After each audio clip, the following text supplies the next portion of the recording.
दोस्तों सोचो, अगर आपको पता चले 30 साल बाद आपका फ्यूचर सेल्फ आपके सामने खड़ा है और आपको उसे खत्म करना है। सुनने में अजीब लगता है ना, लेकिन 2012 की फिल्म लूपर इसी माइंड बेंडिंग कॉन्सेप्ट पर आधारित है। तो आज के वीडियो में हम इस फिल्म की कॉम्प्लेक्स टाइम ट्रेवल थ्योरी को आसान भाषा में समझेंगे। तो कुर्सी की पेटी बांध लीजिए क्योंकि वक्त बदलने वाला है।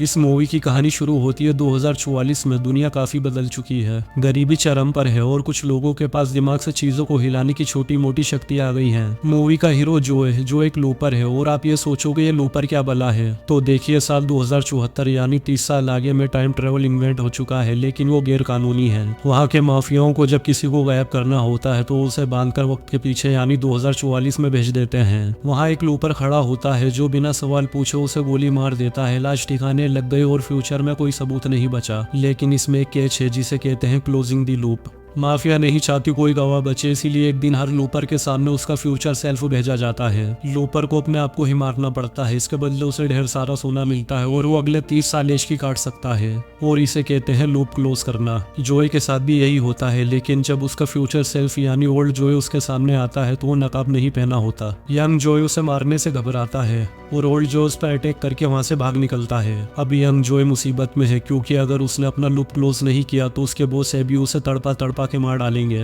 अब ये सवाल उठता है कि ओल्ड जोए वहां से भागा क्यों। ओल्ड जोए बताता है कि फ्यूचर यानी 2074 में नया विलन आया है जिसका नाम दी रेन मेकर है। उसने अकेले दम पर सारी माफिया गैंग पर कब्जा कर लिया है। कोई भविष्य का बॉस है, आतंक का राज, और वो जबरदस्ती सबके लूप क्लोज करवा रहा है। इसी प्रोसेस में उसने ओल्ड जोए की बीवी को मार दिया। ओल्ड जोए टाइम ट्रेवल करके वापस आया है ताकि वो रेन मेकर को बचपन में ही खत्म कर सके और वो अपनी बीवी को बचा सके। उसके पास 3 बच्चों की लिस्ट है जिसमें से एक बड़ा होकर रेन मेकर बनेगा। यंग जोए अपनी जान बचाने के लिए एक फार्म में छुपता है जहाँ पे सारा और उसका बेटा सिड रहते हैं। धीरे धीरे जोए को एहसास होता है कि ये छोटा बच्चा असल में रेन मेकर है। सिड कोई आम बच्चा नहीं, उसके पास बहुत ज्यादा टेलीकाइनेटिक्स पावर्स हैं। जब उसे गुस्सा आता है तो वो सब कुछ तबाह कर सकता है, और जो इसी बच्चे को मारने के लिए वहां पहुंच जाता है। अब आता है फिल्म का सबसे इमोशनल और जरूरी हिस्सा। क्लाइमेक्स में ओल्ड जो सिड को मारने के लिए गोली चलाता है। सारा सिड की मां अपने बच्चे को बचाने के लिए सामने खड़ी हो जाती है। यंग जोए दूर से ये सब देख रहा है। उसे अचानक एक विजन आता है, अगर ओल्ड जोए ने सारा की मां को मार दिया तो सिड नफरत से भर जाएगा। वो अकेला रह जाएगा। अपनी शक्तियों का गलत इस्तेमाल करके वही क्रूर रेन मेकर बनेगा जिससे ओल्ड जोए नफरत करता है। यानी ओल्ड जोए खुद रेन मेकर को पैदा कर रहा था। इस एंडलेस लूप को तोड़ने का यही रास्ता था। यंग जोए अपनी गन को अपनी तरफ घुमाता है और खुद को गोली मार लेता है। जैसे ही यंग जोए मरता है तो ओल्ड जोए का वजूद भी मिट जाता है और सिड बच जाता है। उसकी मां जिंदा रहती है और वो नफरत वाला भविष्य कभी पैदा ही नहीं होता।